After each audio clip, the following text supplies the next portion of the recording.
আসসালামু আলাইকুম। আলহামদুলিল্লাহ, অবশেষে আমাদের ভুট্টাগুলো কিন্তু আজকে উঠানোর চেষ্টা করব ইনশাআল্লাহ। এই যে দেখতে পাচ্ছেন সকাল সকাল কিন্তু জমিতে গেছি। আমি কিন্তু বেশি সকালে যাই না। ওই যে দেখতে পাচ্ছেন ওইখানে কিন্তু আমার একটা দাদা আছে, যে মুরব্বী দেখতেছেন ভুট্টা তুলতেছে, কিন্তু আমার সম্পর্কে দাদা লাগে। তিনি কিন্তু সকাল থেকে ভুট্টা উঠানোর চেষ্টা করতেছে। আমি কিন্তু ওনার জন্য সকালের খাবার নিয়ে আসি। আর যেহেতু আজকে দিনটা ছিল শুক্রবার, এই জন্য কিন্তু খুব শুরুর থেকেই কিন্তু খুব তাড়াহুড়া করতেছি, যাতে করে নামাজের আগেই যেত ভুট্টা তুলে শেষ করতে পারি। এই জন্য কিন্তু আসলে সকাল সকাল ভুট্টা উঠানোর চেষ্টা করতেছি। আর আজকে কিন্তু প্রচুর পরিমাণ রোদ ছিল, যেহেতু জমিটা আমাদের রাস্তার পাশেই, দেখতেই পাচ্ছেন সাইড দিয়ে কিন্তু অনেক মানুষজন যাইতেছে। সেই সাথে রোদটাও কিন্তু অনেকটাই বেশি ছিল, এই জন্য কিন্তু ক্যাপ পরে আছি। আর ভুট্টাগুলো দেখতেই পাচ্ছেন খুব দ্রুত গতিতে কিন্তু উঠানোর চেষ্টা করতেছি। শুরু থেকে বললামই তো যে আজকে শুক্রবার হিসেবে কিন্তু ভুট্টাগুলো আসলে খুব দ্রুত উঠানোর চেষ্টা করতেছি। ওইদিকে আমার দাদাও কিন্তু খুব দ্রুত গতিতে ভুট্টাগুলো উঠানোর চেষ্টা করতেছে, কিন্তু সেই সাথে চেষ্টার কমতি ছিল না। কিন্তু কি আর করার, অবশেষে আজান দিয়েই দিল। আর আজান দেওয়ার সাথে সাথে কিন্তু আমি বাড়ির দিকে রওনা দিলাম, যেহেতু আমার এই জমি থেকে বাড়িতে আসতে সময় লাগবে প্রায় 10 মিনিট। সেহেতু আজান দেওয়ার সাথে সাথেই কিন্তু আমি বাড়িতে চলে আসি। আর বাড়িতে চলে আসার পরে নামাজ পড়ে আবার যায় দেখি মাত্র 2টা লাইন আছে। সেই 2টা লাইন কিন্তু আমি এই যে এখন তুলতেছি। আর এই 2টা লাইন তুলতে গিয়ে কিন্তু আমি বিরক্ত ফিল করি, কারণ হচ্ছে যে আমি দেখতেই পাচ্ছেন হাফ হাতা গেঞ্জি পরেছি। এই হাফ হাতা গেঞ্জি পরার কারণে কিন্তু ভুট্টার যে পাতা থাকে খোসা, এই খোসার মধ্যে কিন্তু প্রচুর পরিমাণ শুংশুঙা থাকে। এই শুংশুঙা কিন্তু শরীরে লাইগা হাতটা মনে করেন চুলকানি শুরু করে দিছিল। তা আমি আগে থেকেই কিন্তু জানি চুলকায়, এই জন্য কিন্তু আমি ফুল হাতা গেঞ্জিও নিয়ে গেছিলাম সাথে করে। ভাবলাম যে অল্প একটু ভুট্টা এগুলো উঠাই পরে গেঞ্জিটা পরি। তারপর আর কি যা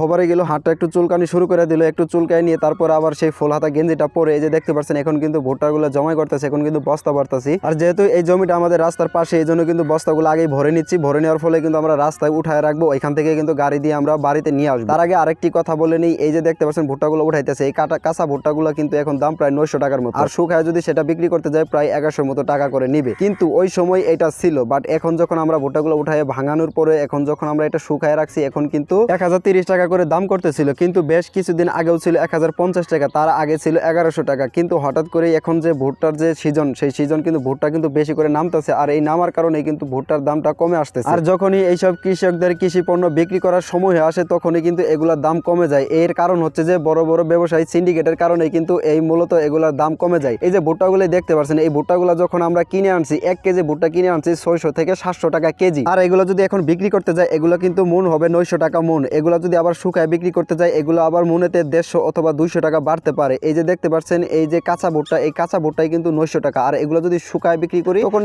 1050 টাকা অথবা 1020-30 টাকা, 1100 টাকা এরকম হতে পারে সামথিং। কিন্তু এখন যে ভুট্টার সিজন, ভুট্টার যে সবাই যে ভুট্টা উঠানো শুরু করে দিছে, আর এই দিক থেকে কিন্তু ফসলের দামও কমে যাচ্ছে। এই যে বুঝতেই পারছেন, কৃষকরা যে ফসলটাই ফলায়, সেগুলো যখন আসলে বিক্রি করার সময় হয়, তখনই ব্যবসায়ীরা সিন্ডিকেট করে দাম কিন্তু কমায় দেয়। এই যে দেখতে পাচ্ছেন আমাদের ভুট্টাগুলা কিন্তু এখন হারভেস্ট করা হচ্ছে। এই যে দেখতে পাচ্ছেন, কারণ এই ভুট্টাগুলা কিন্তু বস্তা করে রাস্তায় তুলছে, আর রাস্তার থেকে উঠায় কিন্তু অটো দিয়ে আমাদের বাড়ি পর্যন্ত নিয়ে আসছি। আর এই যে দেখতে পাচ্ছেন ভুট্টা মারাই করা মেশিন যে আছে, সেটাও কিন্তু আমরা বাড়ির ভিতরে নিয়ে আসছি। যেহেতু আমরা ভুট্টাগুলা শুকায় বিক্রি করবো, এজন্য বাড়িতেই কিন্তু একটা নেট বিছিয়ে রাখছি, সেটার উপরে কিন্তু ভুট্টাগুলা এখন দেখতে পাচ্ছেন হারভেস্ট করা প্রায় শেষের দিকে। আর আরেকটা কথা বলতে ভুলে গিয়েছি, এই জমিতে কিন্তু এইবার নিয়ে প্রায় 4 থেকে 5 বার ভুট্টা লাগিয়েছি। এইবারে কিন্তু এই জমিতে প্রথম আলহামদুলিল্লাহ অনেকটাই ভুট্টার ফলন কিন্তু ভালো হয়েছে, এই জন্য কিন্তু অনেকটাই ভালো লাগতেছিল। কিন্তু এখন তো হচ্ছে যে ভুট্টার দামটা কমে যাওয়াতে আসলে মনটা একটু খারাপ, কারণ কৃষকরা যখনই ফসল ফলায় তখনই ভুট্টার দাম কমে যায়। ব্যবসায়ীরা সিন্ডিকেট করে, কিভাবে এই সিন্ডিকেট ভাঙা যায় সেই উদ্যোগ কিন্তু আসলে আমাদের মতো কৃষকদেরই নিতে হবে। কৃষকদেরই এই উদ্যোগ নিয়ে গ্রহণ করে এবং কি সেটার প্রতিকার করতে হবে। দেখতে দেখতে আমার ভুট্টা মারাই করা শেষের দিকে, যেহেতু এখন দুপুরবেলা, যেহেতু রোদ আছে আর ভুট্টাগুলা কিন্তু অনেকটাই কাঁচা, এই জন্য কিন্তু আমরা শুকানোর জন্য এই ভুট্টাগুলা নেড়ে দিচ্ছি। দেখতেই পাচ্ছেন ভুট্টাগুলো ছড়াই দিতেছি পাটের সাহায্যে, সেটা কিন্তু হয়েছে, দেখতেই পাচ্ছেন আপনারা। তো আজকের ভিডিও এই পর্যন্তই। পরবর্তী নতুন নতুন ভিডিও পেতে চ্যানেলটিকে সাবস্ক্রাইব করে পাশেই থাকুন। ততক্ষণ পর্যন্ত ভালো থাকুন, সুস্থ থাকুন। আল্লাহ হাফেজ।